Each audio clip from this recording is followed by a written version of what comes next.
Dans cette partie, nous allons nous attacher à préciser les notions importantes que sont celles des hypothèses et des risques.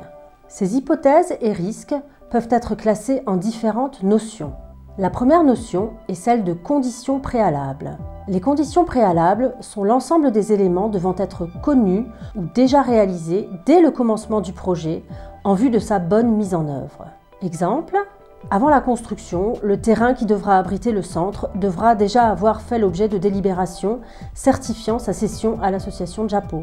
Ou encore, l'organisation partenaire devra être constituée et ses organes de gouvernance devront avoir été validés en assemblée générale.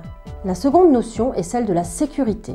Sous cette rubrique, il s'agira d'identifier les atouts du projet. Quels paramètres mettent le projet sur la bonne voie? Quels sont les éléments rassurants quant à son bon déroulé? Par exemple, une bonne entente entre le partenaire et le chef du village ou les autorités locales est une condition, un atout du projet. Japo disposera d'atouts pour le projet puisque l'organisation est installée dans le village de Tila où se déroulera le projet. La plupart des membres de Japo sont originaires du village et connaissent bien les difficultés des habitants. La troisième et dernière notion sont les hypothèses et l'analyse des risques liés au projet.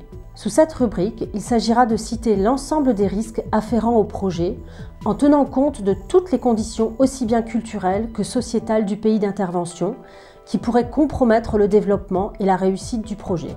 Il faut compléter cette partie par les mesures d'atténuation relatives à ces risques. Alors par exemple, on pourra mentionner le plus grand risque serait que les autorités retirent leur autorisation pour la mise en œuvre du projet, mais cela est un risque très faible puisqu'un accord écrit a déjà été donné par Monsieur le maire.